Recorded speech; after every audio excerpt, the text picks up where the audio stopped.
Hello students, today we shall demonstrate atomic spectra. So first I will tell you what are the requirements for doing the atomic spectra experiment. The first requirement is a discharge tube. So this is how a discharge tube looks.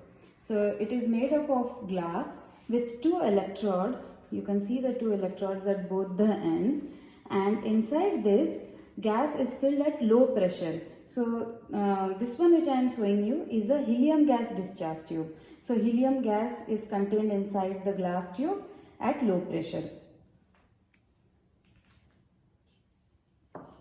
The next thing required is a grating. So this is a optical grating which contains 600 lines per mm.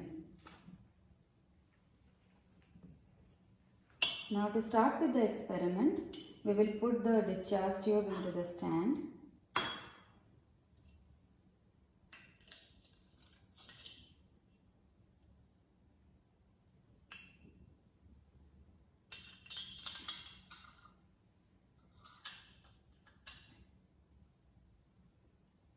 Dilip, can you just put it there?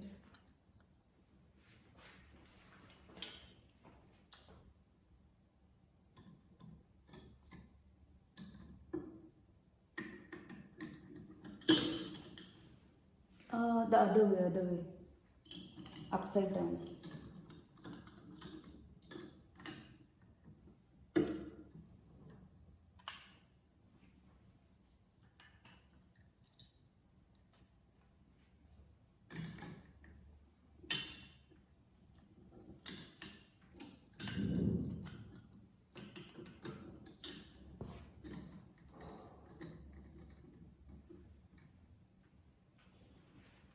Okay, now I shall put the grating as well.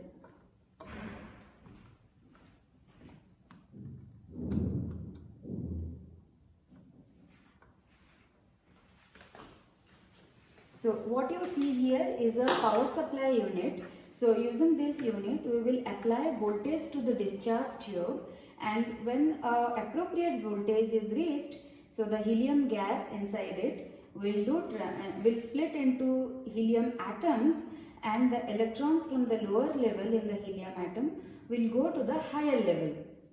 And because the excited state is not a stable state, the electron will try to come back to the ground state, that is the lowest energy state, and in that process you will see a glow. So now I will switch on the power supply unit and give a voltage, and let's see how the glow forms.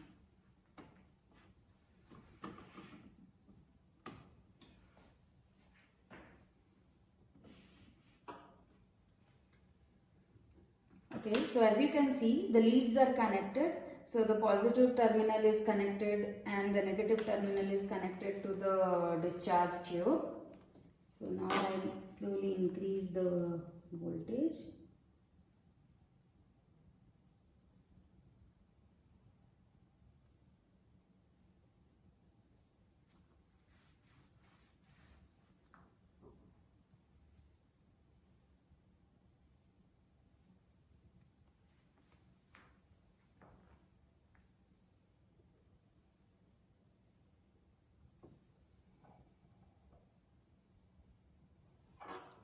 Is it visible in the video? Okay, so you can see a pinkish glow, and this corresponds to the helium discharge glow color. Okay, so now the color what you see is a mixture of the various transition which occurs inside the helium atom. So we need to differentiate the corresponding wavelength, and like we can differentiate the corresponding wavelength by using two things. One is a prism and the second is a grating. So in this experiment we are using a diffraction grating. So the light from the discharge tube falls on the grating. Is it visible through the okay, no. Can we focus it more?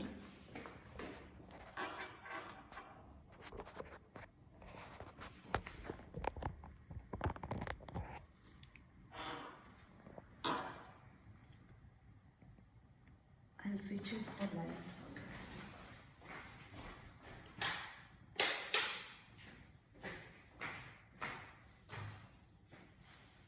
Is it visible now? Okay, yeah. So what you can see now is there is a main line at the center, and beside the main line you see like three lines, blue, red and orange color. Okay, so this is only one part of the spectrum. Towards the right hand side also you will see the similar pattern. Okay, now you can see the right hand side pattern. Because we are shooting it in a camera, so the light is actually very faint. When you do it in the lab, you can see it proper lines. So now I'll switch on the light so we can.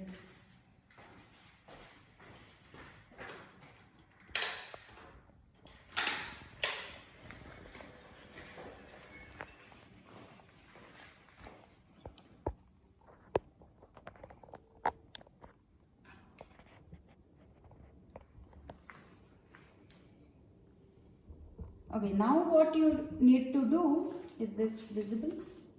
Okay, is calculate the distance between the discharge tube and your diffraction grating. So on the table is a ruler.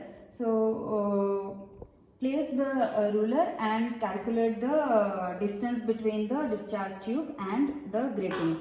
This value D, small d, will be supplied to you. Second thing what you need to do is you have to look through the grating and fix this red marker lines on the spectrum. So suppose for the first transition you see a red color.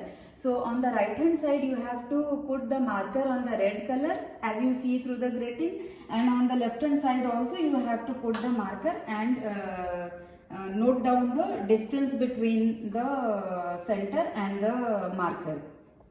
So what we will supply you is the distance small l, which is equal to the distance between the two markers divided by 2. And from the D and L value you can calculate sin theta, and K, which is the separation between the grating lines, is also given. In the grating it is written 600 lines per mm, so K will be 1 by 600. So you know the diffraction equation, K sin theta is equal to n lambda.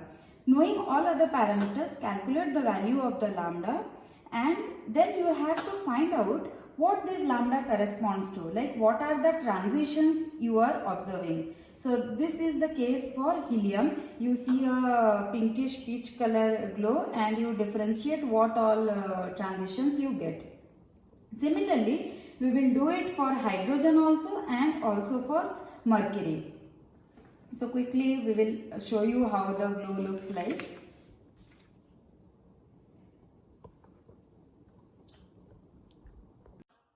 Replaced our tube with mercury discharge tube. So after putting the mercury discharge tube and applying voltage, we see a glow, and as we pass the glow through the diffraction grating, you see corresponding wavelength. So the center line, the bright line, is the central line, and then towards right and left both sides you will see patterns of different color, blue, green and yellow. Similarly you did for helium. Here also the same thing you need to do. You need to calculate the distance between the blue and blue, green and green, yellow and yellow, and find out the lambda value. Okay, thank you.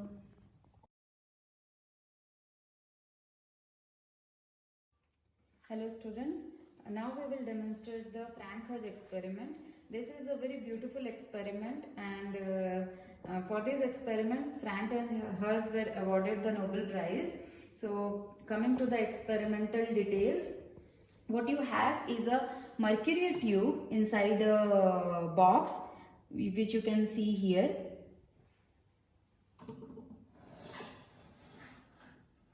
Okay, the experiment consists of a cathode from which electrons are emitted, and then there is a mercury tube which contains mercury inside it. So you have to heat the mercury to make it into vapor form, and once the mercury gets heated and the electrons are emitted from the cathode, the electrons is then accelerated towards the anode by giving a potential difference. So at some point the mercury atoms, they absorb the energy from the electrons and they get excited. So the electrons energy gets reduced. So in this experiment what you need to do is find out the excitation potential of the mercury atom when they absorb the energy from the electrons. So basically what we will see is a voltage versus current graph for the corresponding electrons. So to start the experiment, we have made all the connections. So this is the connections. Okay, so UH1, UH2, U1, and this is the power supply unit through which all the voltages is given to the Frank-Hertz tube, and this power supply unit is interfaced with the computer. So we don't need to apply anything manually, everything will be given automatically. So I'll open the software.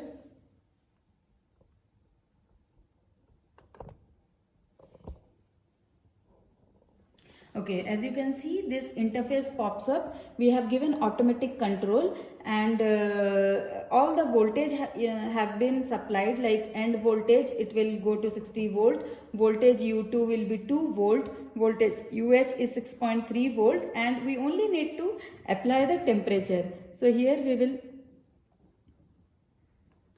put it to temperature 170 degrees centigrade and just continue. Regarding all these parameters, the U1, U2, UH, I have explained it in the theoretical video, so you can go through the video and understand the mechanism in detail. So now the current temperature is 84 degrees centigrade. We need to wait so that the temperature reaches 170 degrees centigrade and we can see the Frank-Hertz data. So we'll wait for some time and then we will see how the data looks like.